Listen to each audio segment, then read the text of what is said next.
we're getting started. Thanks. Jump in and start introducing yourselves real quick. I'm All right, from the Dennis. San Francisco Bay Area, and it's 6 a.m. Great. We're the same Janet time Scott. zone. I'm Janet Scott. I'm on Martha's Vineyard off the coast of Massachusetts. Beautiful. Who Anna else? Collins, Scottsdale, Arizona. Jean Frederick's sister. Oh, fantastic. Great. Welcome. Yeah. Thank you. What a I'm designation Charlene to have. Castillo.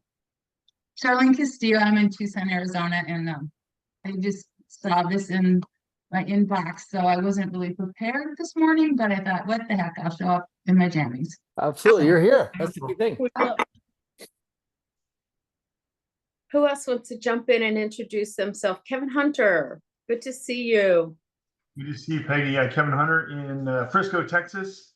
And I have not been on in a while, so I just wanted to check in and see what was going on in Delano world. So if we're doing anything today, I'm 100% unprepared, but look forward to soaking it up. Oh, you came on for a treat, let me tell you. There's not often we get royalty. Nice. Sir Darren, huh? Nice. Evelyn, I always want to give a shout out to Evelyn. She's in California. She's my local mortgage broker out there, and she's been on this call almost every time for 2 years. So good morning. that's Welcome. commitment. Welcome. Out in San Clemente, California, 6 a.m. as well. Good morning to everyone. Morning. Tracy, give a shout out. Haven't seen you in a while. Hey, good morning. Tracy Franz. I'm from Omaha, Nebraska, right in the middle, and just got my 6th Icon Award. And I would say that comes a lot from Peggy getting me to my first mindset retreat. So I'm part of the OG mindset a couple years ago. And yeah, it's kind of like got the kids shipped back off to school and ready to focus on me again. So excited to be present, and then saw Sir Darren. I'm like, ooh, you got me motivated this morning. Welcome. Thanks for being here. Thank you. Good. Anybody else want to jump in and introduce themselves real quick? Let us know where you are. Dee. Hey, good morning. Oh, Peggy, hi. Oh, hey, Peggy. It's Peggy. How are you? I'm good. Missing you. I know. I'm hopping in and out here and there. Darren, I met you a couple of years ago at EXPCon, and I am interested to know how your climb went. I think you were getting ready to go do a climb when we were That's doing right. EXPCon. Yeah. Yeah. How did it go? It's phenomenal. It was the toughest thing I ever did in my life, but we succeeded. Absolutely. It was great. Never been up that high in elevation in my life before, but I can share about that as well. We're doing another big climb coming up in January 2026 now, going to the coldest place on earth to climb. Nice. Wow. Oh, well. Where was that climb, Darren? So we did Mount Kilimanjaro last year in Tanzania, East Africa. And Oh, the I next, have a friend who did it 3 times, and she's going again. Oh, fantastic. And the next one we're doing is Antarctica. So Oh, wow. that will be in January 2026. I have a good friend of mine. I just hiked with him 2 weeks ago. If you're following my social media, Sean Swarner from Denver, Colorado. Oh, He has one lung, and he's doing the 777 in November. It's 7 marathons on 7 continents in 7 days within 168 hours. Yeah, we had him speak for us a month or so ago. Oh, wow. Oh, fantastic. Yeah.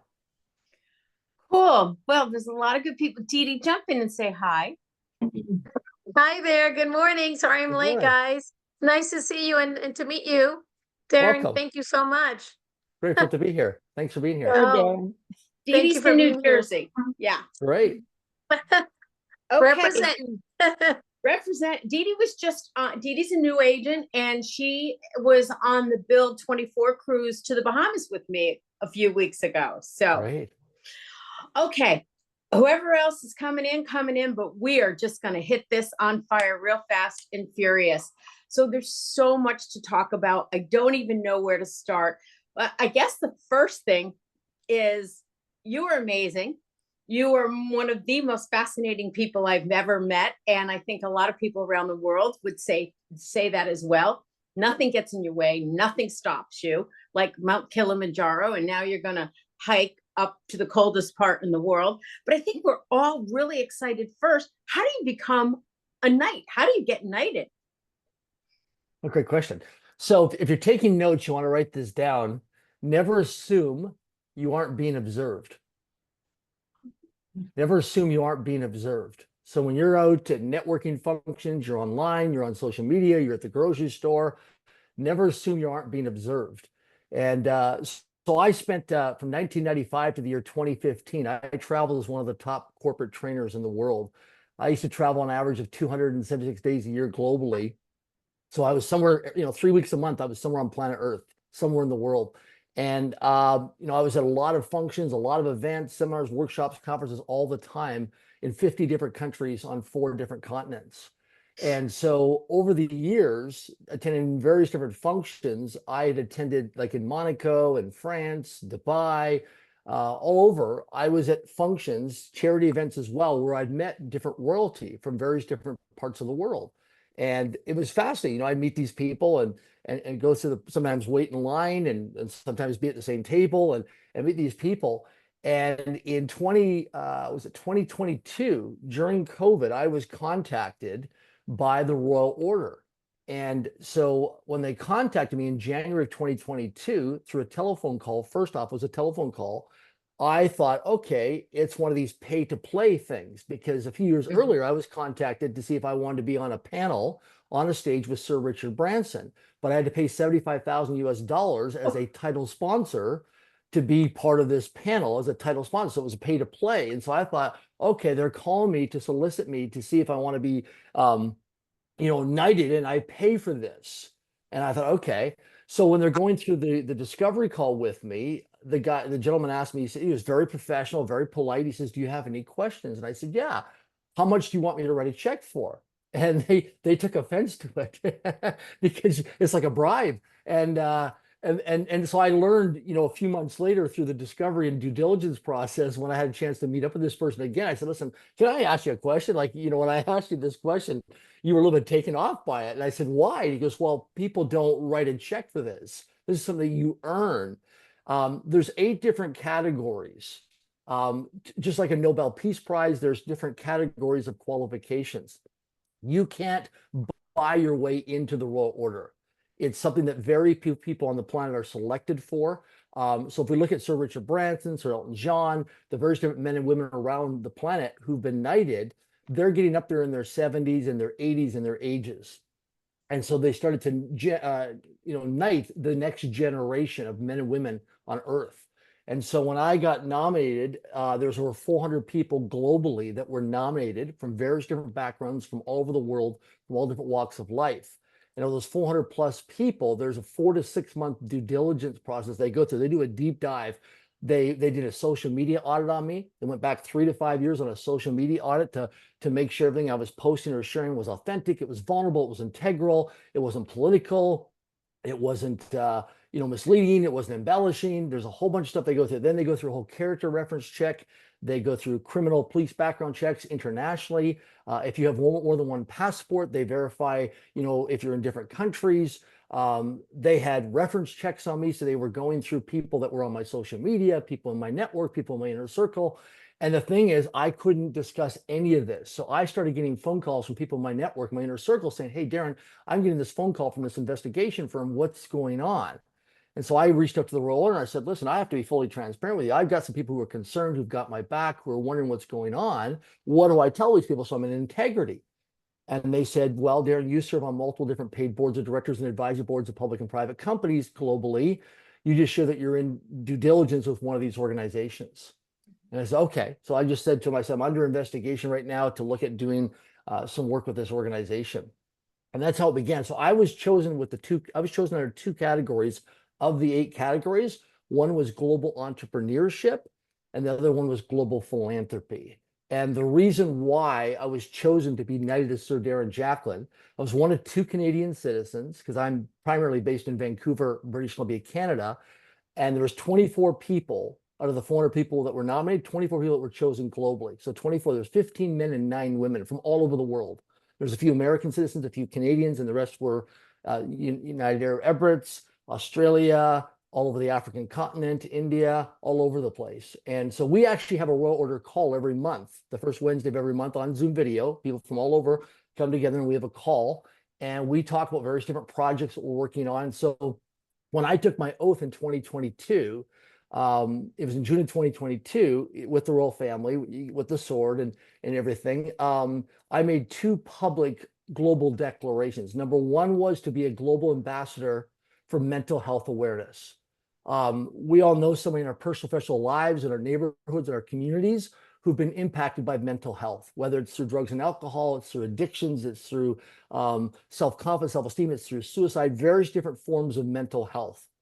So I became a global ambassador for mental health. That's why if you follow me on my social media, a lot of times I'm talking about mental health, being out in nature, being exercising at the gym, doing community service, spending time with your family, taking care of self-care time, well-being time for yourself. So you nurture yourself, prioritizing your calendar. So things like that. And number two was, as part of taking my oath, was to be accountable, responsible, and committed to building 100 schools around the world over the next 10 years for the next generation of children growing up on this planet in impoverished communities around the world, to help them to alleviate poverty, provide access to clean drinking water, food security, and safety, and also education. Because of the globalization of the world today with technology, you can be in a remote village anywhere on the planet. And if we can have access to a satellite technology and electricity, we can plug you into a global village of technology and education.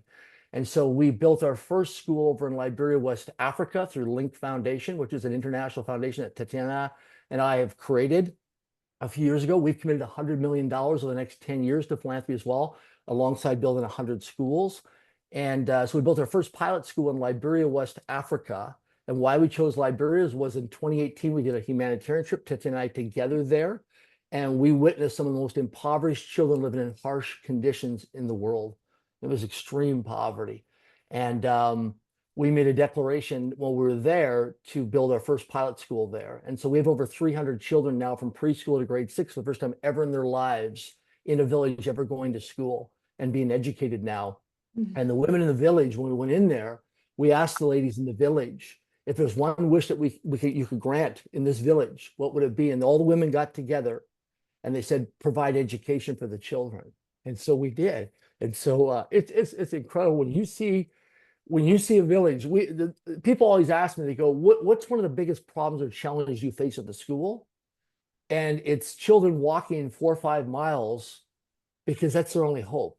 And the parents will walk sometimes 2 or 3 days with no electricity, no running water, no food. They'll go overnight. They'll use the stars to navigate the roads. That's how they get around. That's their GPS, is the stars and the moon. Whole different way of life. And they will drop their kids off, because if their kids don't get dropped off at school and get an education, they never spend a day of their life in school. And so it's the lottery. It's a life or death experience, and it's hard. So people always say, how many students do you have enrolled in the school? And we say it changes every day, because we're always collecting more kids. And so over the last 5 years, if you've noticed on my social media, I've started hiking a lot. This all changed from an EXP event. Just so you know, I was in Niagara Falls, Ontario, Canada. EXP were on a massive growth thing. This was just before COVID-19 broke out, and we started to hear in a lot of media. I was in Niagara Falls, Ontario, Canada. Some of you may have been at the event, and we were right on the border of US and Canada. We're on the Canadian side, and there's about 1,200 people in the room. And I was guest speaking on behalf of EXP and the board of directors of EXP World Holdings.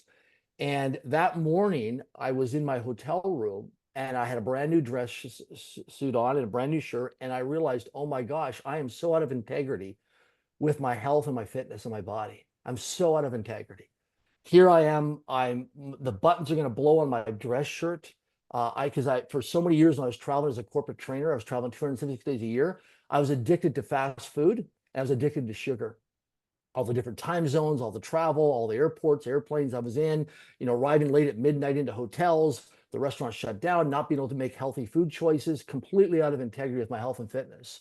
And so when I left that day, I got back to Vancouver, Canada. I talked to 2 of my friends. They were both licensed real estate agents, and said, listen, I need to come out and do something with my health. And so I came out hiking, and the first day I went hiking, I did a hike that would normally take people 45 minutes to do. It was a small hike in North Vancouver, British Columbia, Canada. It took me 2 hours and 48 minutes to get to the top on a Saturday morning. When I got to the top, the 2 real estate agents I was with, they had to leave me at the top because they had to go do open houses. And they had to get down and go shower and change and go do the open house. So I'm at the top of this little hill, wasn't a very big hill. And I have all these parents coming up with their kids, and they come up, they take pictures, and they go back down. I'm sitting at the top, and I'm thinking I have to call 911. Like I'm out of breath. I'm out of shape. I'm out of gas. I don't know how to get back down to the parking lot. I'm completely exhausted.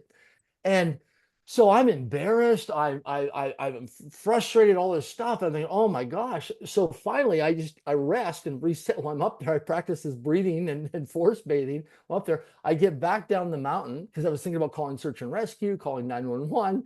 And I get back down. It took me almost 6 hours round trip to get there, round trip. And when I got back to the car, I said, I don't want to live my life this way anymore. I don't want to live my life this way anymore. And it was a defining moment when I got so disgusted with myself. I drew a line in the sand. Enough is enough. Game over. I don't want to live my life this way anymore. And so I dedicated my life. And so I released 46 pounds in weight over the next 1 year, just from hiking, being out in nature. What happened was I started to document my journey on social media, and people started to follow my journey on all my different social media channels. And privately, people were direct messaging me saying, oh my gosh, I'm seeing the physical transformation in your photos of how your body is changing. You're starting to look younger. Your skin is changing. You're releasing the weight. What the heck is going on? So I started to collect people from around the greater Vancouver, British Columbia area who started to come out hike with me. And I created a private WhatsApp group with 2 other people. Today we have over 300 people from all walks of life in that WhatsApp group. Then what happened was a guy by the name of Darren Smurthwaite, who's a great friend of mine. He's a real estate agent. He's on my social media. You'll see him. We're out hiking one day and we're just speculating. We're just having a conversation for opportunity. We're just speculating. We said, what if we were to create a hiking fundraiser where every time that people come out, we take a hike to build a school? And we allow people from all walks of backgrounds, all age groups from all over the world, that they come out together to collectively network in a safe, inspiring environment. And every time that they come out, we build a school. So I ran it past the Link Foundation team, and they said, wow, what a phenomenal deal. So for the last 3 years, we did pilots of the Take a Hike and Build a School. We've had a few hundred people from all over the world come in to Take a Hike and Build a School. And now we are, just over the last 3 years, we've collected money from that through Link Foundation and through private donations and corporate sponsorship. We're now building 4 schools starting later this year in Honduras, Central America, as part of the 100 schools. And each one of those men and women from all walks of life that came out now have a part of a legacy in their life, that they say that they did one thing one day. They took action to come out and take a hike with us. And because of that, it's created a ripple of impact in terms of transforming the human spirit of humanity, that for many, many decades further, that school will be now physically a bricks and mortar in a village somewhere in the world. They'll be enriching and inspiring and elevating the children's lives in that village and that community. So in 10 years from now, people can come that were with us last year and this year on taking a hike, and they can take their kids and their grandchildren with them to a country on a humanitarian trip and see that because of their efforts, as because they say yes to an opportunity, they can now see that their yes has now built a school for some of the most impoverished children on the planet. And so because of all this work, that's how I got spotlighted for Royal Order. Because of that. And also, how many of you have never met me before? How many? This is the first time. Okay, so I'll share with you about a little bit about my backstory. I'll do high level. I won't go in the weeds. But I'll give you a high level backstory just to give you some context. Okay, so I grew up in Swift Current, Saskatchewan, Canada, a city of less than 20,000 people. My mother grew up in a community of less than 40 people. My dad grew up in a small community of less than a couple hundred people. My parents both did not have much education. Just full disclosure, I'll just be sharing with you. My mom just turned 76 2 days ago. And we took her to an Italian restaurant just 2 nights ago. My brother and my sister, I took her to an Italian restaurant. My mother, for the first time ever in her life at age 76, had never seen, in this Italian restaurant, we ordered, bread came to the table and balsamic vinegar. And my mom looked at us, she goes, what are you guys doing? She'd never seen in her lifetime balsamic vinegar, age 76, because she grew up in such a small town. They had butter on the farm. And she says, I don't know what you guys are doing. And we explained to her at age 76 what it was because my mom grew up in such a small town. So my family didn't have much for education, but something they had was integrity. Integrity was so important because they were their word. And in my family, your word is your bond. Your word creates your world. That's it. Your word is your world. My family would go into a bank, my family, and they'd buy a tractor for their farm. and they would do it based on their word without even a written agreement back many years ago. And so I get tears in my eyes because to me, as I look at the world today and the next generation, is without integrity, nothing works. Without integrity, nothing works. I know today in my life, I would never have been knighted if I didn't have integrity. Bottom line, it would not have worked. Now in my 20s, I had selective integrity. I would embellish things. I would exaggerate things. I did things to get a sale, to close a deal. I was insecure. I had low self-esteem, very low self-confidence. I was in survival. When I started my business with corporate training, before that, I was an employee and I was living paycheck to paycheck. And when I became an entrepreneur and I started my own real business, I lived panic to panic for a period of time. I was panic to panic. I wasn't paycheck to paycheck. I was panic to panic. I was being a financial panic, solve that financial panic, and then get through that financial panic and be in another panic. And I lived in this vicious cycle of panic to panic, not paycheck to paycheck for a period of time. But through my self-discovery, what I discovered was who I am as a human being. My strengths, my weaknesses, my blind spots, a lot of things about me through that journey. And so when people are going through and here's something to understand, and I really learned a lot since being knighted, that in life, we do not have money problems in life. We only have thinking problems in life. When you have a money problem is when you have a lot of money coming in through multiple different revenue streams, and now you have to manage that money, and now you have to allocate that money towards different investment opportunities. That's a money problem.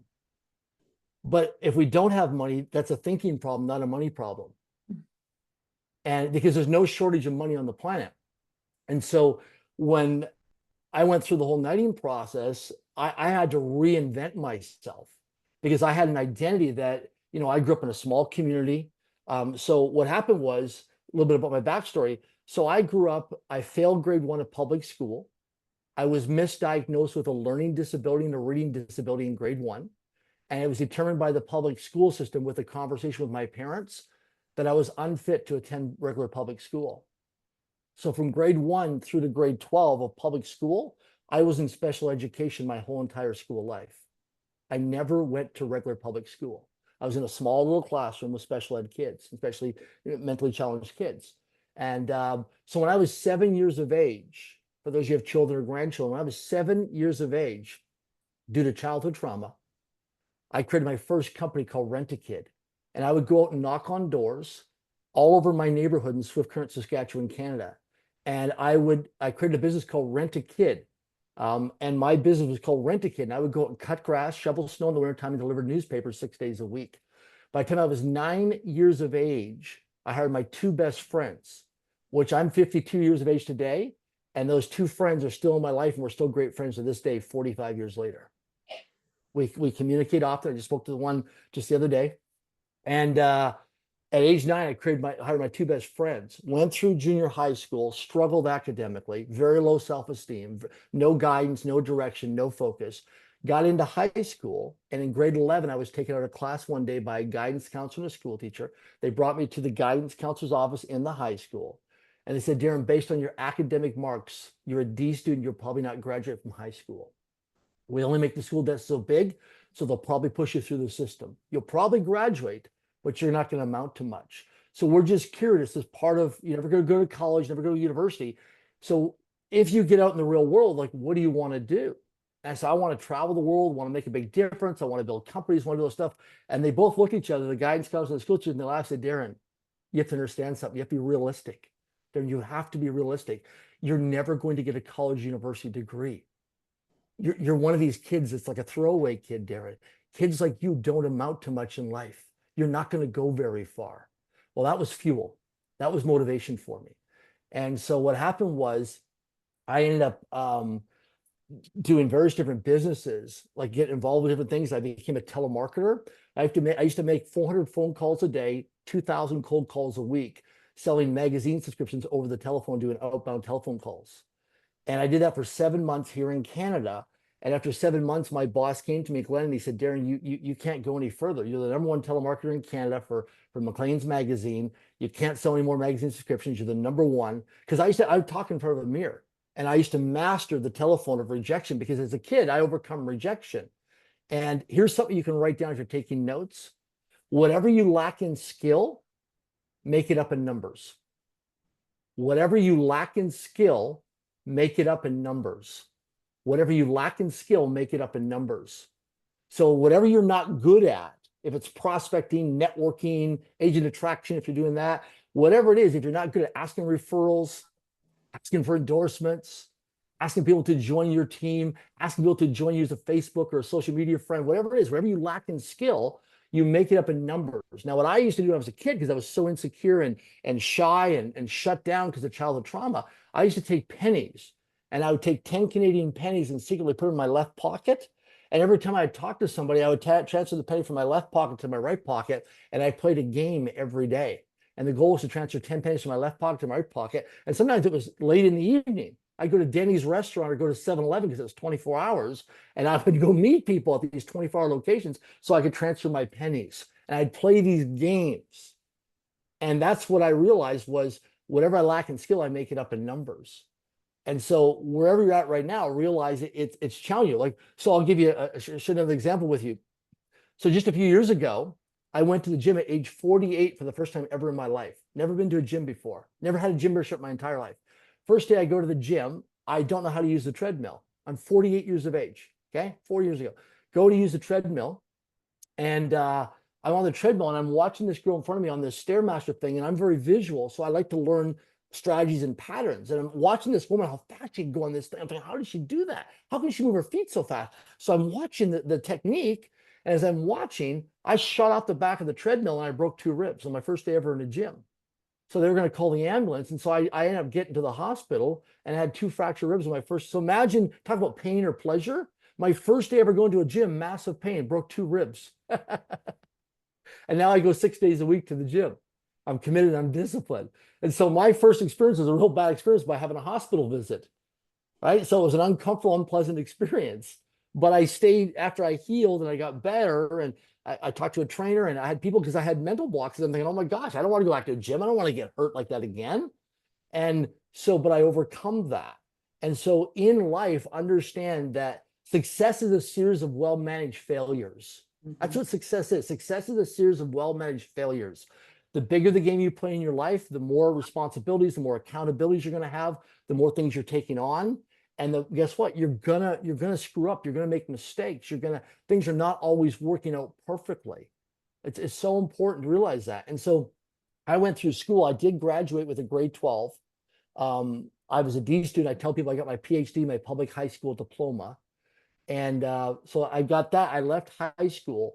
And what was interesting was I ended up doing multiple suicide attempts to end my life. And that's why mental health awareness is so important to me in my life, because I was this guy that I was so in pain with childhood trauma of not being good enough, not being smart enough, not being worthy enough. I'm never going to amount to much or anything in my life. I saw my parents go through a real ugly divorce when I was a teenager, when I was in high school, real brutal divorce. And that impacted me as one of the kids, one of the children. And so what happened was I realized I had no direction, no focus, no purpose, no meaningful in life.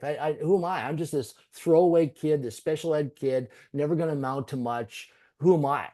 And so that was my identity early on in my life. And what happened was on my final suicide attempt, by driving my car at 85 miles an hour or 140 kilometers an hour towards a telephone pole, I used to premeditate and visualize hitting a telephone pole. I stopped the car and I said, I can't do this. I got really scared. So I drove to a 24-hour crisis line.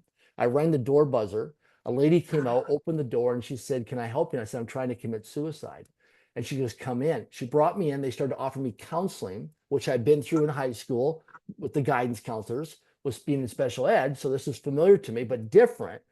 And the lady said to me, she said, have you ever heard of Dale Carnegie? I don't know who Dale Carnegie is. She goes, I'd like you to meet Dale Carnegie. It's okay. So she writes this guy's name, Dale Carnegie, writes this address of this hotel. She goes, I want you to go to meet Dale Carnegie. He's going to be at this hotel at this time at this location. So I drive to this hotel and I'm walking around the hotel lobby looking for Dale Carnegie. This is back in the early 1990s. So one of the hotel staff members comes up to me because I look a little confused as a hotel guest coming into the hotel. She says, can I help you? I said, yeah, I'm looking for a gentleman by the name of Dale Carnegie. Would you happen to know him? And she goes, oh yeah, he's in the conference center. Well, where's the conference center? Well, I have to go down the hallway and go up the stairs and you'll the conference center. So I go to this conference center And I said, do you know who Dale Carnegie is? Like, I'm looking for a guy named Dale Carnegie. And they go, yeah, he's down there in the hall. So I walk in, it says Dale Carnegie Training. I'm thinking, what's Dale Carnegie Training? I thought I was supposed to meet a guy by the name of Dale Carnegie. So I walk in and the lady says, no, Dale Carnegie's passed away years ago. I'm like, oh, I got set up. Why would this lady set me up? So she says, well, come on into this program. So now I'm skeptical. Now I'm guarded. Like, okay, now I'm getting set up like something's going on here. I don't trust people now. So I walk in, I am guarded now. I'm, you know, I mean, calm, cautious, or nervous. I'm now nervous. And I walk in and so these people start coming in. And I'm thinking, well, this is really weird. These people are happy. They're positive. They're shaking hands. They're hugging. This is really weird to me. And so what I realized after that introduction to the Dale Carnegie training program, there was an opportunity to register. And I'm thinking to myself, you want me to register for this program? So I registered for the Dale Carnegie training program and I'm transforming my life from there, then got into Toastmasters. And I joined Toastmasters because I was very insecure, very afraid, terrified of public speaking, Came in, went to do my first speech, which is called an icebreaker speech. And I did my speech. I was so terrified, I actually pulled the fire alarm in the hotel. I actually threw up in the washroom of the hotel. I was so scared. And I pulled the fire alarm in the hotel to try and delay everybody because Toastmasters always runs on time at their meetings. I figured if I could pull the fire alarm, and I thought, okay, what's worst case scenario? Worst case scenario is I get a fine and I'll work to pay the fine off. No big deal. I'm not going to get a criminal record. And so no alarm went off, no fire department arrived, just an alarm went off in the hotel. So I ended up doing my icebreaker speech. At the end of the icebreaker speech, I had a lady by the name of Sue Urquhart. She got up as our general evaluator in the Toastmasters meeting, and she goes, Darren, I just want to let you know that you have a potential to become a world-class speaker and trainer, and Toastmasters International can mentor and coach you. And I thought, who the heck are you? I don't even know who you are. But what I discovered was that she believed more in me than I believed in myself at the time. And that's something when people are involved in real estate or mortgage industry or so like that, sometimes we come in and there's people that believe more in us than we believe in ourselves. Because I didn't have any direction or focus. She didn't believe in me or in me. And that transformed my life. That woman today, Sue Urquhart, is now responsible for me training and developing over 1 million people in 50 countries and 4 continents over 25 years. One woman transformed my life, my direction, my focus in my life. One woman. If it wasn't for that night, that day, at that time, at that meeting, my life would never have been where it was. She changed the course and direction of my life. And so at that moment, after I went through that process, I met a gentleman by the name of Jim Rohn. I had a chance to spend some time with Jim Rohn. So you know who Jim Rohn is. He's passed away now, but Jim Rohn was Tony Robbins' mentor, one of his mentors. And I made a declaration and a commitment to Jim Rohn that I would now, with the knowledge and the information, the tools that I have, I would pay it forward and pass it on. And so when I got knighted, made the declarations, I realized now I could be a global ambassador for mental health awareness. I'd be accountable, responsible for building 100 schools around the world.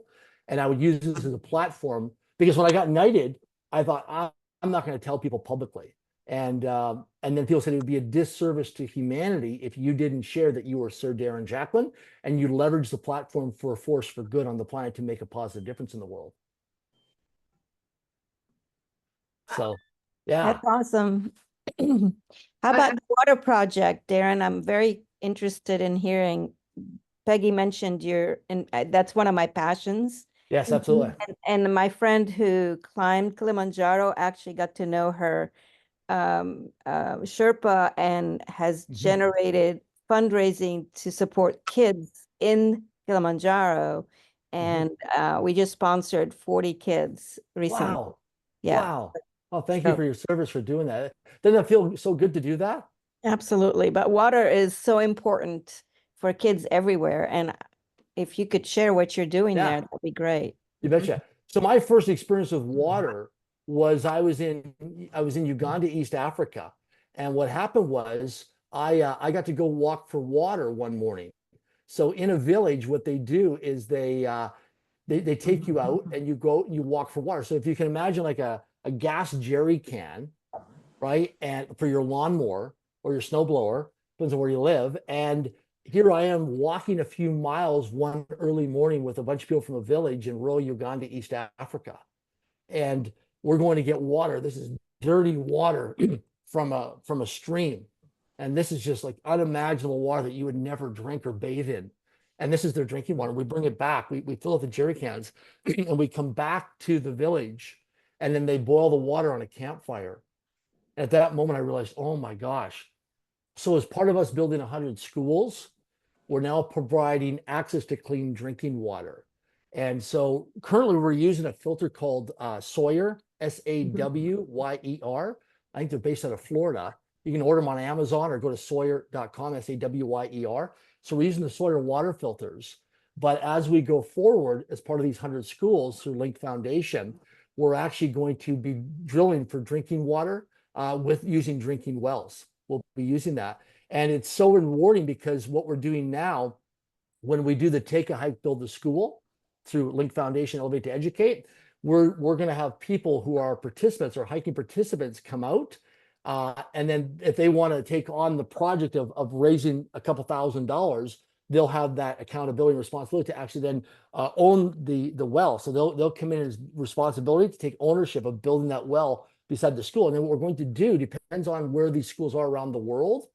And during the cycles, we can actually grow fruit trees on the school grounds, and the fruit trees can actually grow crops of fruit, so we can become self-sustainable, and we can actually then feed the children and feed the people in the village and feed the kids at the school because of the crops on the school. So not only do we have access to drinking water, but then that drinking water feeds the village, feeds the community, but also then feeds our crops to create sustainability. And then we teach the kids about agriculture, growing their own food, sustainability. And so we alleviate them from poverty, and then we make a difference in their lives. And so I just dropped in the Zoom chat here our Link Foundation, which is a US and Canadian registered foundation. You can learn more about with us, what we're doing.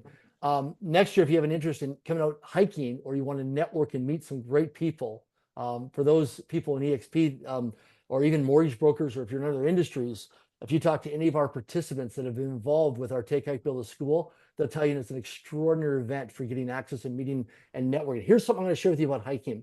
For those of you who like to meet people, and those of you who are very sensitive of time, if you want a time machine, you want to compress time, here's something I want to share with you. So if you go play golf, pickleball, tennis, racquetball, squash, anything like that, when you meet people, it takes the time on the golf course to get people to get to know you, like you, and trust you. Same thing when you go to a networking event, if you're involved with Women in Business, Chamber of Commerce, Rotary, BNI, any of these organizations, any online forum groups, it takes a while to build rapport with people that they get to know you, like you, and trust you. Okay. When you ask somebody to go out hiking with you, in the back of people's mind, because of human behavior, because the brain's job is protection and survival. Right? Our human brain is protection and survival.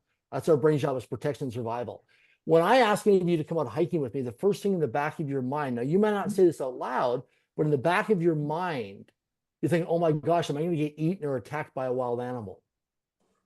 So what happens is when I invite you to come out to go hiking, it could be a beginner's hike, it could be a trail, it doesn't have to be something with elevation or hills and valleys and that kind of stuff, or rocks and roots. When I bring you out, you have to start to trust me. So one of the ways to compress time and to fast track things in terms of building rapport where people get to know you, like, and trust you, is you invite people to come out hiking on a beginner hiking trail, or intermediate, or advanced, or expert hiking trail. And so when people come out, what you get a chance to learn, and here's what I'd like you to write down: behavior never lies. Behavior never lies. So what I want you to observe, watch and observe, is people's behavior. So when people come out, you get a chance to really watch and observe. Do they show up on time? Do they show up prepared? Do they bring water? Do they have the right footwear? Sometimes they don't because it's brand new to them. But what happens is that you get a chance when somebody comes out hiking, how's their flexibility, their range of motion, their core strength, their balance? How's their breathing? How's their self-talk? Because when you're on a hiking trail, their true authentic self shows up. They can't wear a mask. People have to be their true authentic self. And over the last few years, I've witnessed millions and millions of dollars of business deals get done. I've seen many real estate transactions and mortgage broker transactions get closed on a hiking trail. I've seen complex real estate transactions and complex mortgage deals get closed on a hiking trail. Because when you're out in nature, the creativity and the imagination increases because you're not stressed. You're in a natural environment of nature. And the chemicals from the trees and all this stuff, and and physical exercise and breathing fresh air and oxygen, high levels of oxygen, come into your body system, and things change. It's a miraculous to share this with you, but if you go out hiking, you experience this, you'll know exactly what I'm talking about. And so I encourage you, if you're working on some big real estate deals, or you're looking at bringing some major influencer into your team to bring in real estate, or you're closing some big deal, invite the person to get to know them, like them, and trust them, and build that relationship equity, right? Invite them to come out hike with you. Now, if you're in Florida, it's a little different. I've been Florida. I've been hiking in Florida, in Sarasota, Florida, and around Tampa. There actually are hiking trails around Tampa, Florida, and Sarasota, Florida. There's no elevation. And the last time I did a hike, I had it was an alligator coming down the trail at me, but in Sarasota, Florida. But you'd be amazed when you start looking at hiking, what it will do for you. I spend 2 hours every day, no matter where I'm in the world, hiking now. I do about 60 miles a week, 100 kilometers a week of hiking. And it's scheduled in my calendar. It's non-negotiable. In fact, yesterday I was doing business calls while at cell phone range on my hiking trails. A lot of times I'm on the hiking trails, and I'll just maybe change my Zoom background, or I'll mute myself. But I've had many times people like, oh my gosh, I hear birds on the call. And they're like, those real birds? Are like, yeah, I'm out in nature right now. Oh, I'd love to be out in nature. So think about how you can be more efficient with your time, right? And you can do something you love to do, which gives you great joy. Here's something I'd like you to look at also. In business, we talk about ROI, return on investment. Here's two more things I'd love for you to consider metricing in your life. Number one is ROL. ROL is return on life. We're not getting any younger. Life goes by very quickly. I want you to start measuring return on life. So when you go to networking events, you're hanging out with different people, you're traveling, you're associating with different people, you're doing things online, look at when you do something, what's the return on life? Does it multiply and expand your life? Here's what I want you to look at. When we call about return on life, does it give and create playfulness in your life? As adults, most of us don't have playfulness. As children, we watch children all the time. I asked a gentleman the other day, who I know, a very successful guy, I said, why do you live near elementary schools? He goes, well, I'm 76 years of age. I love the playfulness of children, and I hear the kids on the break when they're out at recess. Because I want to live to be 100 years of age. So playfulness, number two, is aliveness. You want playfulness, you want aliveness. Okay, here's something I want you to also write down. Success is not something you go out in the world to pursue. Success is not something you go out in the world to pursue. Success is something you attract into your life by the person that you become. Success is not something you go out in the world to pursue. Success is something you attract into your life by the person that you become. It's who you become as a human being. Do you have aliveness in your life? A lot of people are walking around like the living dead. They just haven't fallen over yet. They're walking around like the living dead. So when you start to do activities or exercises or things that give you joy, that light you up, that inspire you, that give you aliveness, enrichment, playfulness in your life, that becomes magnetic and very attractive. I hike with some of the most successful people in the world today. I'm not going to mention names or name drop people. You'd be blown away with some of the people who have hiked with me. I've hiked with I've had A-list celebrities come into Vancouver to do a movie and be contacted to go and hike with them. I just was hiking, well, actually just last week, hiking with a world famous musician that just came off a big tour that you would know the name if I mentioned the name. And I met this person on the hiking trail, ended up hiking with the person. Actually ended up going swimming in a pond with my dog. And now I've had multiple encounters with this person out on a hiking trail. And because of my energy, that's what this person just did a major tour. It's completely tiring, exhausting doing a big tour, traveling around to multiple cities, big venues, thousands of people in the stadiums, right? And this person was looking for energy. So that's my thing, is return on life. Next thing is ROE, return on energy. I want you to focus in your life what gives you return on energy, right? Maybe being here is a return on energy today. It multiplies and expands your energy. Maybe you going to the gym. Maybe you taking a poetry class. Maybe you taking a music class. Maybe doing yoga, Pilates, martial arts. Maybe going to church. Maybe going for a walk. Maybe booking a trip. Maybe walking your dog. What gives you the return on energy? I want you to start doing things that gives you a return on energy. Notice, write it down, what gives you the return on energy, and start doing those things. Because some of you, if you want to build a bigger business, and you want to do agent attraction as an example, do you have a return on energy? Are people energetically drawn to you? Because you have aliveness, you have joy, you have enrichment, you have fulfillment in your life. You're like, oh my gosh, I want that. Because you know what's interesting? few weeks ago, I'm up on a hiking trail. I'm on the top of a mountain. And this mountain was a hard hike, not easy to get to. I get to the top of the mountain. I'm sitting up there all by myself.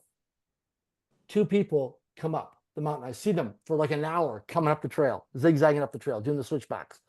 They get to the top. He's 88 years of age. She's 86 from New Zealand. Okay. They're traveling the world, going on hike trails over the world. He's 88 years of age. I looked at him, I started crying. And I was just like, wow, because what I saw was my life at age 88. This couple had so much energy, so much vitality, so much aliveness. I just want to say, I just want to travel with you. I just want to come with you. Like, let's sort this out. Let me come with you. I was so invigorated talking and having an inspired conversation about people with this couple. Him being 88 and him being 86. I don't know what it is. I want that longevity. I want that aliveness. Because they were so alive and so present with me. And it was so magnetic to me. And they could have been selling anything to me. I would have bought it because I just wanted what they had. And because they were so magnetic, so energized. So I invite you to do things that energize you, that move you, that excite you, that give you joy, that give you self-expression, that give you freedom, that give you fulfillment. Take on doing those things in your life. Okay? I met a woman the other day who is 76 years of age, just a few months ago, who's doing her 4th Ironman. She started when she was 70, doing Ironman around the world. At age 70, she says, she's a retired nurse. Okay. She says, I'm going to start doing Ironman. Take on doing things, because here's the cool thing about social media. You'd be amazed if I put people on this call that are in my hiking group that are real estate agents and mortgage brokers, of how many of them have started hiking and doing outdoor activities and sports, who now attract business because people can think, oh my gosh. See, here's the thing I remember. If you show up and you're somebody who goes to a gym 4, 5, 6 days a week, if you're somebody who has physical fitness and well-being training scheduled in your calendar every week, when you show up, people look at you as committed, accountable, responsible, disciplined, focused, reliable. They see that. Here's something I'd like you to remember. I'd like you to write down. Whatever you really, really, really want in your life, and whatever you really, really, really want to do in your life, if you don't structure it into your calendar, it doesn't exist in your life. There's no evidence. So whatever you really want to do in your life, you want to have more date nights, you want to spend more quality time with your children, your family, your spouse, your partner, significant other, and you're like, oh my gosh, I am so busy, I'm so stressed out as a realtor, I never spend any quality time with my relationship because it's not scheduled. If it's not scheduled, it doesn't get done. I live by my calendar. If I showed you my calendar is completely color-coded. I live by my calendar. That's how I live my life by design, is by my calendar. People say to me all the time, Darren, oh my gosh, you accomplished. I have over 7,000 written goals for my life. Yes. I've been working on this for many years. One of my mentors, Dr. John DeMartini, based out of Houston, Texas, helped me many years ago with this, Dr. John DeMartini, with my master plan. My goal is to get to 10,000 written goals. Now, here's something I like to write down. Some of you just get overwhelmed when I say 7,000 goals. But here's something I want to share with you. In this book that I created, my book, I talk about in my book that most of your goals and dreams do not require your actions. Most of your goals and dreams do not require your actions. Most of your goals and dreams do not require your actions. That's a different mindset. That most of your goals and dreams do not require your actions. What it causes is about you creating leadership in your life, right? You creating teams of people. They could be volunteers. You could mentor high school students. They could be people from colleges or universities or community colleges. They could be people in your neighborhood or your community. You could hire some of these people. You can get grants. There's multiple different ways that you can create people to be on teams. And most of your goals and dreams don't require your actions, because you can cause other people to run the day-to-day operations of them helping to work on your goals and dreams. As I'm here having this conversation right now with you, I have people working on helping me with my goals and dreams. With the 100 schools, what am I doing? I'm helping people with mental health. I'm helping people to take a hike, build a school, because I gave my word to build 100 schools in the next decade, right? But I'm not building 100 schools by myself. I'm doing it through teams of people, and team works of people. But we're fulfilling on our promise, what I gave my word to, right? Because without integrity, nothing works, of fulfilling on 100 schools around the world. And so the thing is, I want you to think about in your life is that what can you give your word to as a goal or a dream or a big wish or desire that you may want to do something? And then the thing is to realize that a lot of times we get in the way of our own selves. But when we get out of the way of ourselves and we invite, and there's various different training development programs that we can go on. The cool thing is with this is that once you start to discover that you can accomplish things in your life that you would never even imagine in your life. Okay, you can never imagine your life because we think that we have to spend all the time and the effort and the energy to do it, and we don't. What we need to learn and discover is how to create opportunities then by making requests. So here's something I want you to consider. I want you to start in your life. I want you to start making requests. I talk about this in my international book, Until I Become. I talk about how one of the strategies in my life that changed my life was the power of making requests. So for every question that we don't ask, or every request that we never make, the answer is always no. So I want you to think about today is where can you make requests? So I'm going to give you an exercise. If you're open to an exercise, because I like to make things happen. So here's question number one. I'd like you to write this down. Here's an exercise for you as a bonus opportunity. And you'll see measurable results over the next few days on this. If you follow through, you'll see measurable results. Question number one is I want you to take a look at where am I not requesting in my life? Where am I not requesting in my life? Where am I not requesting in my life? Question number one is, where am I not requesting in my life? I want you to take a look. I want you to just take a look at your life. Where are you not requesting? I'll give you a hint. It's called the blind spot. Here's your blind spot. An area of your life that does not give you fulfillment or aliveness is where you're not making requests. So if you want to go on more date nights and you've got young children or young family, you're not making requests to people in your neighborhood that you trust or family members or friends. And you're not saying, hey, I'd love to go on a date night. A date night's very important to me in my life. Would you be able to take care of my kids for 3 hours so I can take my spouse or partner out for a date night? And you make a request. And when you make a request, only one of three things will happen. Step number one is they'll accept the request. They'll accept it. Step number one. Step number two is they'll decline the request.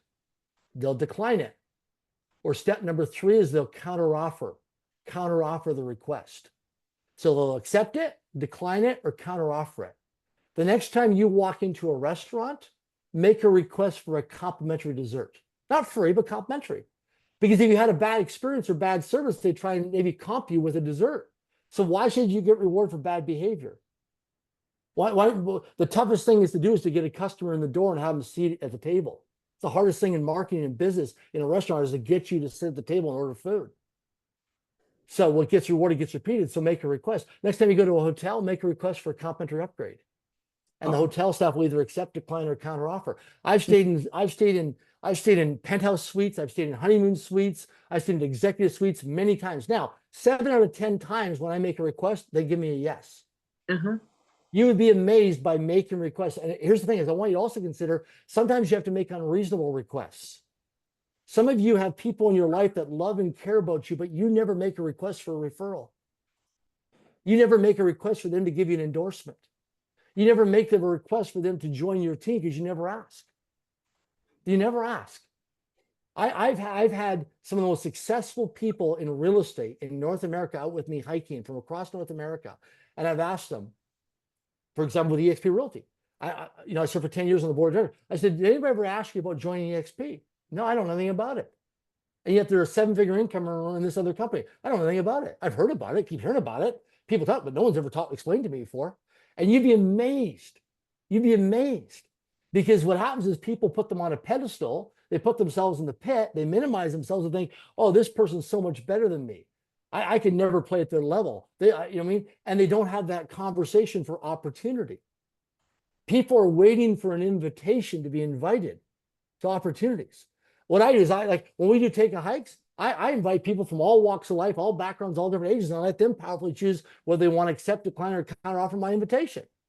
I invited people when we did our hiking fundraiser in June in Vancouver, Canada. I invited people from all over the world. I had 35 people fly in from the United States of America into Vancouver, Canada, and a lot of them had never had passports. And we fast-tracked and got their passports, and the first time ever came to Canada. And they came, and a lot of these people don't even hike. But because I created an invitation for them. Because people want to be part of something. They want to be part of a community. They want to be part of a group. They want to be part of a winning team. People want to be part of something that's winning. When I go out there all the time, I tell people, I said, so recently I was at a conference and I was sharing with people that we're going to build 100 schools in the next 10 years. And they had evaluation forms. At the end of the evaluation forms, you know what the feedback was, the criticism was? I think this guy's playing way too small. I think they'll build 100 schools in the next 5-6 years, not 10 years. I think he set his goal and his target too small. Here, I think I'm playing a big game of 100 schools around the world. And people in the audience are thinking this guy's playing too small. He's selling out. He's playing too small. See, there's people in our lives that look at us and say, well, that's your goal? Really? You're playing way too small. Just like me walking into my Toastmasters meeting, doing my icebreaker speech, I come up, I'm terrified to speak for 3 to 5 minutes. Terrified. And Sue Urquhart thinks we think we can mentor this guy to become a world-class speaker through our Toastmasters training system. She believed more in me than I believed in myself. I didn't see that potential. I just saw myself living panic to panic, struggling, trying to survive. But I never saw my future potential. Never, ever saw it. I never ever in my lifetime ever thought I'd ever get knighted as Sir Darren Jacklin. I never in my wildest dreams ever imagined that. Right? No, I had on a vision board that wouldn't it be cool someday if I ever was that. But I never imagined it ever owning that and being accountable responsible for that, because I was told as a kid I'd never amount to much, never go far, never part of graduate from high school. I'd never go to college, university. I'm not one of those smart people. Oh, I'm never going to get knighted. I don't come from a well-known family name. I don't come from a very successful family name. I come from a family where my mother grew up in a town of less than 40 people. My dad grew up in less than a town of a few hundred people. But never assume you're not being observed. Right. Mm-hmm. So now when I go around, I show people being knighted. People are like, oh my gosh, when I speak with kids sometimes in schools, kids like, I would like to be knighted as Sir Darren is a sir, or I'd like to be knighted as a lady or a dame. And it creates possibility in their mind. It plants a seed in their mindset. You'd be amazed at your potential that you have in your life. You'd be amazed at what you can accomplish and what you can do. This is mind-blowing. Absolutely mind-blowing. Yeah.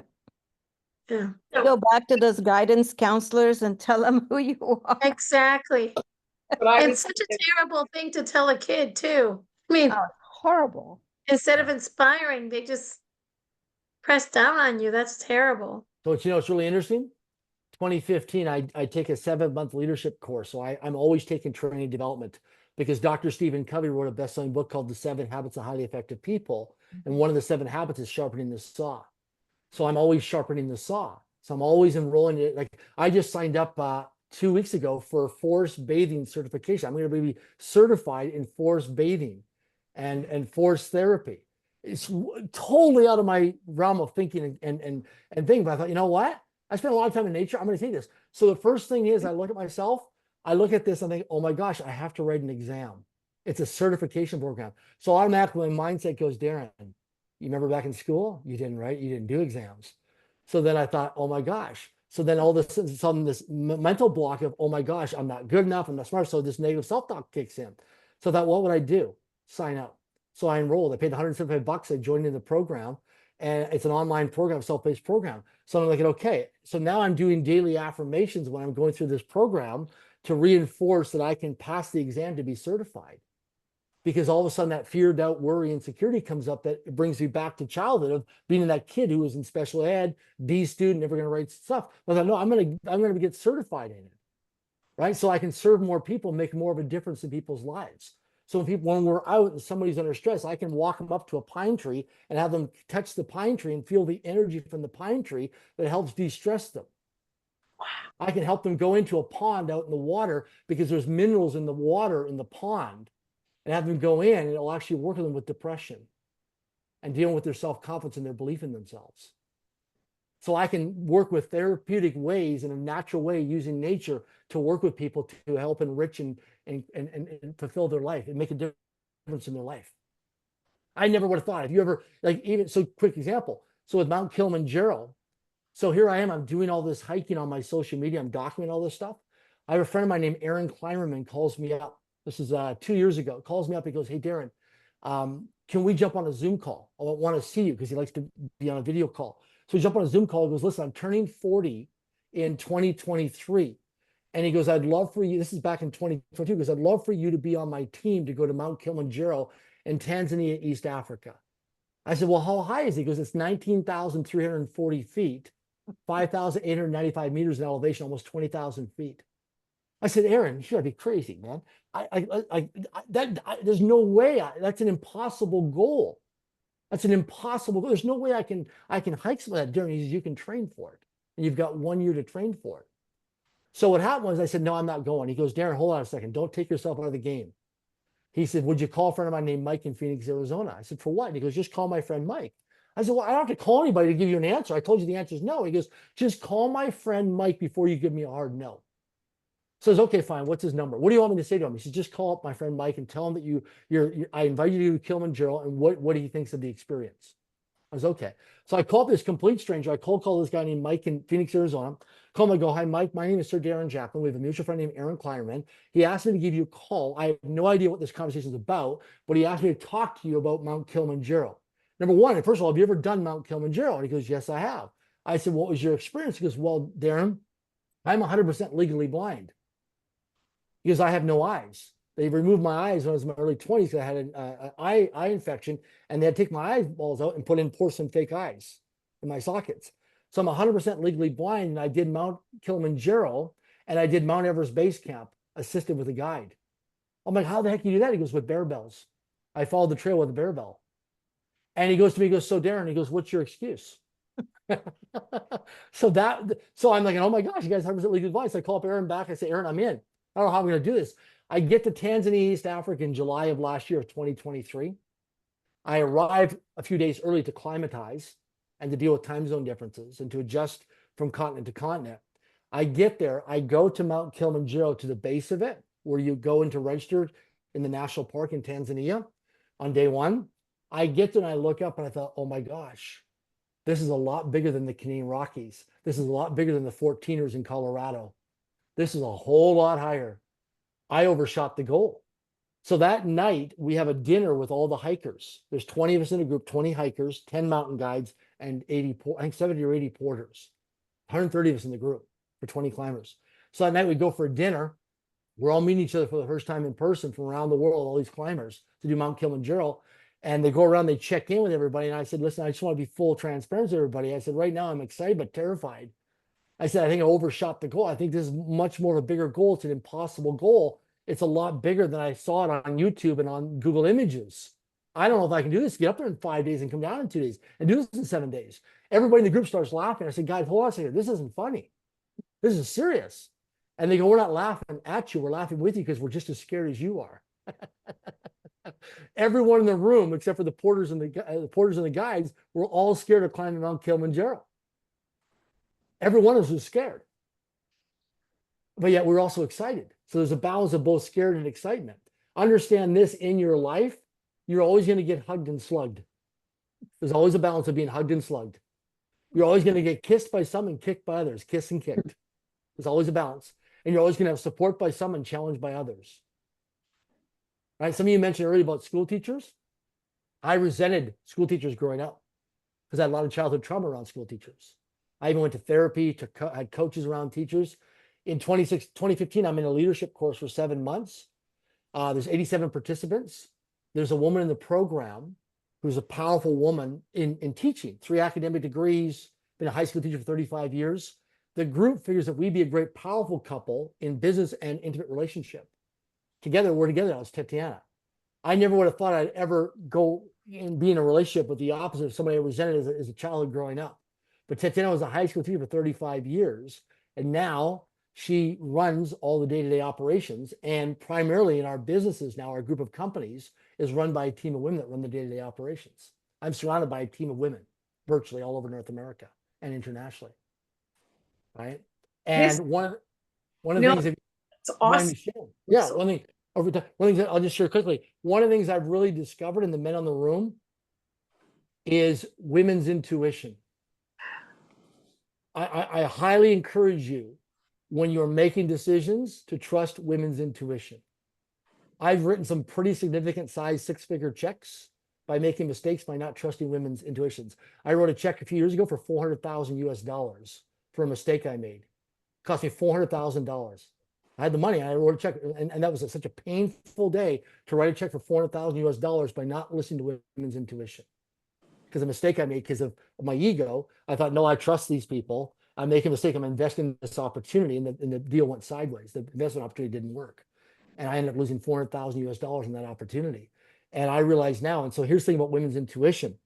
With my team of women that work with me, that Tatiana runs, 3-step process: calm, cautious, nervous.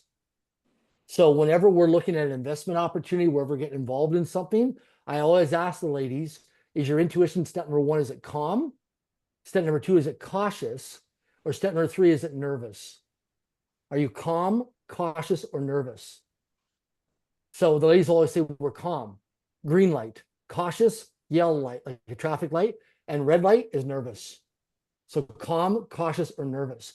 Whenever you decide to invest in something, even when you're networking with people, let's for example, you want someone to join, if you're an EXP, you want someone to join your real estate team, you can ask them as part of their discovery deals, can I just have an open question with you?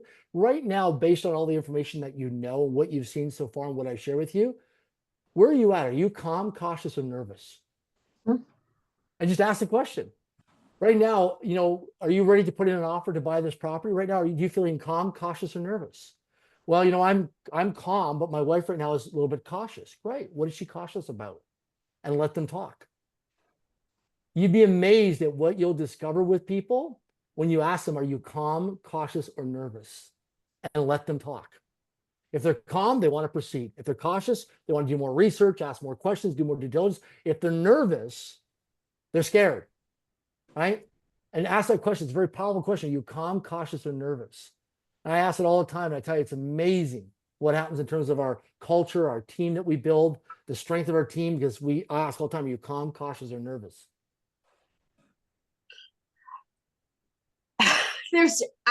I just finally want to breathe right now. This has been, if we could stand up and give you a standing ovation, Darren, this has been the most powerful. I've done hundreds now. And I think we've had great speakers all the time, not to take away from anyone, but this has been one of the most powerful, impactful calls that I can say without a doubt that I've ever been on. I can't thank you enough. And the biggest thing here is that I made a request. Yeah. I made a request to you to get on this call.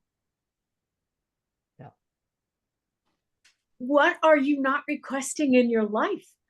I mean, seriously, now do you know who Darren is? I mean, he has been knighted. He is world famous. He's written books. He's with our group here now. And we haven't talked in an hour. Mm-hmm. And this is a man who didn't hike, 4 years ago? That's right, yeah. And you've climbed Mount Kilimanjaro, and now you're going to go to the coldest peak Antarctica. in the world? We're all sitting on the sidelines here. I don't know about anybody else, but I'm going to say we need to get on the field. You've shown us today, and I've been crying through this whole thing. What are we not doing? You came from people telling you you would never be anything, and you are one of the most influential men in the world. Tell us about your book. Where can we get it? Yeah, sure. So this is the book, and just so, how many of you ever heard of Mark Victor Hansen, Chicken Soup for the Soul? Yes. Jack Canfield, Mark Victor Hansen. So I had an opportunity about a decade ago to travel across Canada with Mark Victor Hansen, who co-authored Chicken Soup for the Soul, when I was doing corporate training. And Mark and I were having lunches and dinners together across Canada. And he's like, I want you to write a book. And I'm like, Mark, I'm not writing a book. He's like, no, I need you to write a book. And I'm thinking to myself, I'm sitting at the table right now having a meal with a guy who co-authored Chicken Soup for the Soul, sold over 500 million copies, who's in the Guinness Book of World Records. And I'm saying no to him. because of my belief system at the time was who would ever want to listen to me, who would ever want to hear me. So what happened was during COVID, we're in lockdown here in Canada, and some of the places in the States are in lockdown. And I have, over the last 30 plus years, I've journaled every day of my life. It's a non-negotiable. I journal every day of my life. And one of the things I do as a daily routine, a daily habit, is I have a private conversation with myself every day. Sometimes it's a couple lines, sometimes it's a full page, sometimes it's a half page. Every day is different. But I have a private conversation with myself. So during lockdown, Tatiana and I are going through our wills and states and reviewing all that stuff. And I have an agreement with Tatiana that nobody ever goes through my journals until I'm passed away. It's like a private thing for me. It's my private sacred place is my journals. Tatiana has a master's degree in curriculum education. She was a high school teacher for 35 years. So I thought, well, we're in lockdown during COVID-19. I thought, what if I just opened up and was vulnerable and would share some of my private conversations with Tatiana as a vulnerability exercise for my relationship, to really get to know her and really open up myself and expose myself to her in a very deep, authentic, and vulnerable way. Like, she's going to see some of my darkest days of my life in my journals, my private conversations. So I go get my cases of journals out of my storage locker. I start going through the journals, some of the journals while we're in lockdown. Tatiana starts crying. She looks at me and she goes, Darren, it would be a disservice to humanity if you did not share a lot of the wisdom that's in your book with society, of what you overcome, like how you overcome the suicides, how you overcome the depressions, how you overcome the anxieties, how you overcome, all these things that you overcome when the odds were stacked against you. Something I never shared with a lot of you on this call. I was once homeless. I was once living on the streets on welfare. I used to have an R9 credit rating for 7 years. Most of you on this call have never heard of an R9 credit rating. An R9 credit rating through Equifax, the TransUnion credit in North America, is the worst possible credit score you can get on the system. I had an R9 credit rating. I went from there to become a multimillionaire. Okay, an R9 credit rating. I was so financially broke that I couldn't even go to a pawn shop or a payday loan place because I was too high risk. I went to hard money lenders at 49% interest and was declined because I was too high risk at 49% interest. And I turned that all around to becoming financially free today. And so I'm sharing that with you. So with Until I Become, the book is less than 100 pages. In 2022, Tatiana and a team of us during COVID wrote this book. I was scared, because this is a very vulnerable, authentic, transparent, raw, and real book, but it's practical. People don't read the book. They actually study the book now. This is a book people study. I'm not exaggerating. You talk to anybody, you follow my social media, you reach out to any of the people on my social media that endorse the book. People study the book. This book has been handed down for like, I've had grandparents buy it for their children, their grandchildren. I've had companies order 500 copies. I have people now buy this book, and when they're doing humanitarian projects, they take it around the world with them. The book is now being used in colleges, universities, schools, women's transition centers, prisons, all over the world. And there's less than 100 pages because there's no fluff or filler. It's a practical book. Tatiana has a master's degree in education, so the book is like a course. It's very practical. It's not fluff. It's not motivational. You're going to learn stuff in here that if you apply it, you will see specific and measurable and actionable results in your life in a very short period of time. It compresses time. And if I share with you the stories and the letters and the postcards that I've got from people that were addicted to drugs, who have now off drugs, people who are on the verge of divorce, like brutal divorces, who've written me letters that said they read this book and now they are in phenomenal romantic relationships, to kids, to like, I could tell you countless stories of people from all walks of life. And that was the juice for me, because I was terrified. Like I said to Tatiana, I said, oh my gosh, like I don't know about this. Like I was scared even for my parents, because I share about my trauma. I share about growing up. I share about how I overcome things, how I had breakthroughs on things. And I said, oh my gosh, because I felt exposed. I felt raw. I felt naked, like vulnerable, like really vulnerable, putting this out there. But then I didn't realize the ripple of impact that on a frequent basis of how many people reach out to me on a frequent basis said, this book has changed my life. It's changed my life. And then they tell me why or how it's changed their life. And so if you can order it on Amazon, or you can order, it's called Until I Become. It's a powerful book. Again, it's less than 100, it's about 96, 95 pages, but it's a very practical book, but people have read it multiple times. And I go in, when I'm in airports now, I have people coming up to me in airports, conferences, on the streets. I had somebody just recently on a hiking trail here in Vancouver, came up to me and said, you're Darren Jacklin. I read your book. Wow, it made a difference. I read it and my boss gave it to me. It's a powerful book. And so my goal is to also become a best giving author. So as I travel, I gift the books around the world as a best giving author.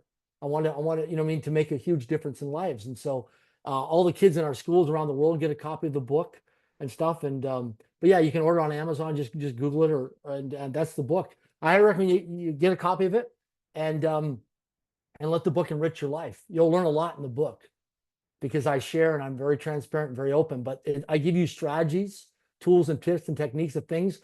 And there's things in the book that you've never learned anywhere else before. They're like, what do you mean? Like, no. Because I learned through my pain and my adversities of what I did. When your back's against the wall and you're 5 months behind on paying your bills, you're 9 years behind paying your taxes, you've already had your car repossessed, you don't have a bank account, that's been frozen, your credit cards have been shut off, you're so broke that you're on welfare, but you're also eating your next meal of a garbage dumpster, but I'm still journaling every day. I'm still journaling every day. And so I journaled on what I did when my back was completely against the wall on a lot of different things.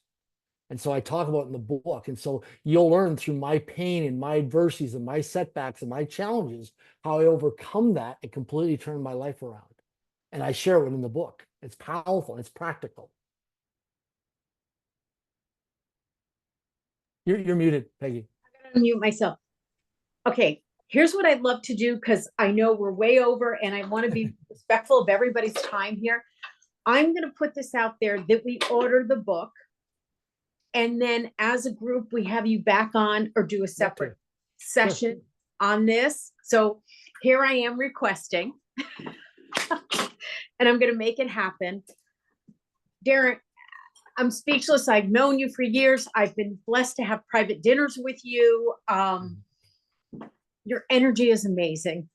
I don't know if I can climb Mount Kilimanjaro in 4 years. However, I am going on a mission trip with you. I am a year, almost 2 years now, recovered from brain surgery. Wow. I'm back. My energy's there. I got my thing going. We can do this. We can all do this. And when you're eating out of a dumpster and then you're knighted by royalty, and was it the Queen who knighted you? It was the royal family out of Spain. Oh, the royal family. Why? You're still, out of Spain. We need more of you. And it starts with little tiny things. We all don't have to jump right in today, but we can jump in with something different. And you've got so many nuggets here. The recording will definitely be uploaded. But all I want to ask everybody today, and I hope you would agree with me, is where are you playing? Are you playing too small? You know, when's your next hike? So the next big hike we'll be doing is I'll be doing Machu Picchu in Peru next year and next May. Okay. But our take hike, if people just go to hikingfundraiser.com, hikingfundraiser.com or linkfoundation.org, it's in the chat. You'll see our team is going to launch and announce here. We're looking at possibly 4 different US cities next year in 2025 for Take Hike Build the School. And we're announcing a couple of Canadian cities as well. In the next couple of years, we're going to grow and scale. We'll be in multiple cities in different countries around the world. And then we're going to bring the village together as a global village of people around the world to connect people with mental health awareness and a like-minded people. And people get a chance to network and collaborate. And it's incredible what happens. And you talk to anybody in my hiking group in Vancouver, we've got over 300 people. And you'll see them. You're on my social media all the time. They're always posting, so you can connect with them. Just ask them, any of the people, what's it like to be in the hiking group that we have. And they'll tell you from their experience. You can just talk to them. They're like, man, it's unbelievable what happens when you trust. I'm going to put a challenge out, because I've done 2 retreats so far. I'm going to put a challenge out that we go to either Vancouver, you come to California, we go somewhere, Mhm. Even if we do a beginner's hike, I'm Absolutely. going. with it. Absolutely, So yeah. thank you, thank you, thank you. I have hired a coach. She is studying under Dr. DiMartini. Oh, It's, wow. I just can't say enough. So we'll Yeah. talk. I'll call I you. look forward to it. Absolutely. Thank you guys. Thank Take you, care. everyone, Thank for you being so here. much. Oh my God, this was amazing. Thank you. speak- It's like I'm speechless. Me too. And that doesn't happen much, Peggy. Hi, Darren. Bye. Thank you. Thank you, so everyone. much. Everybody. Thank you. Game changer. My pleasure. Bye. Take care. Bye-bye, everyone. Bye.